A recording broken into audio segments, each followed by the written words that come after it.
In the portion of Ki Tavo, near the end of the Torah, there is a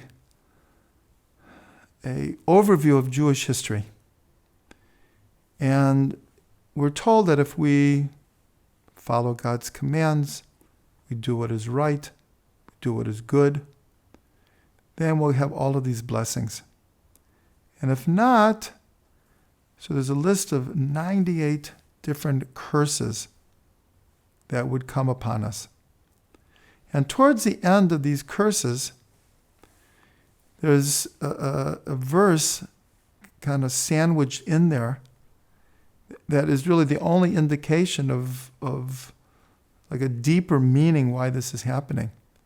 And it says, because you did not serve God with joy and with appreciation for everything that you have. And the Arizal said we should understand this quite literally. What he meant to say was that being joyful in life is not a side matter. In what's called the service of God, being joyful is a centerpiece. And in fact, the Ari said about his own spiritual elevation and the revelations that he was able to share with Am Yisrael, he said it all was on the merit of his doing mitzvahs with joy.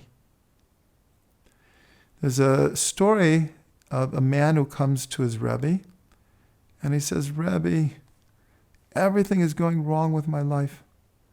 This is going wrong, and that went wrong, and this is going wrong, and I'm so sad.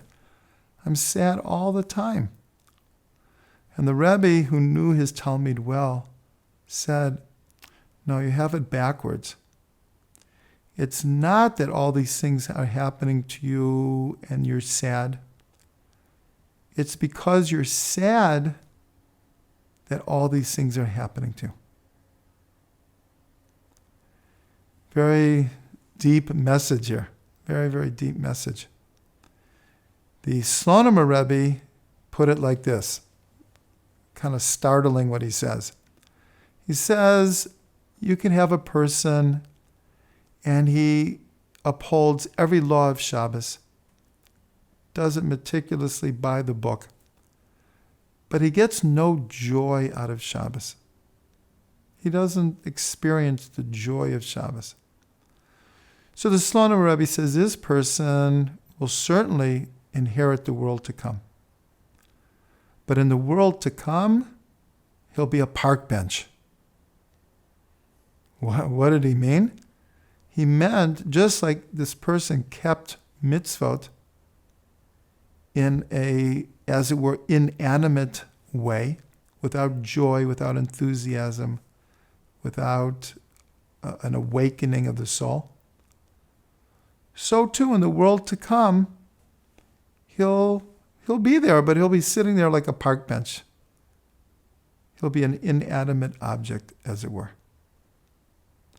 So this is a very powerful parable that the Slonim Rebbe is giving us. But really, our world to come is only what we make of this world. So if we're not joyous in this world, what can we expect in the world to come?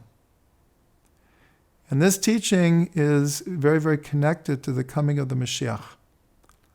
Because the letters of the word Mashiach, when you switch them around, spell Yismach. He will be joyous. And so the joy of the Mashiach is not like a side issue. How will the Mashiach get the whole world to listen to him, to follow him? It will be through the charisma of the joy that's emanating from him. So we should merit to this time, we should merit in our own lives. There's a famous book called Happiness is Serious Business. So many people think that either I'm happy or I'm not happy. There's nothing I can do about it. But it's not true. We have to work at being happy, as strange as that might sound. We have to work at being happy. But life without joy is like a body without a soul. So we should all experience joy in life, joy in the Torah, and joy with being a servant of God.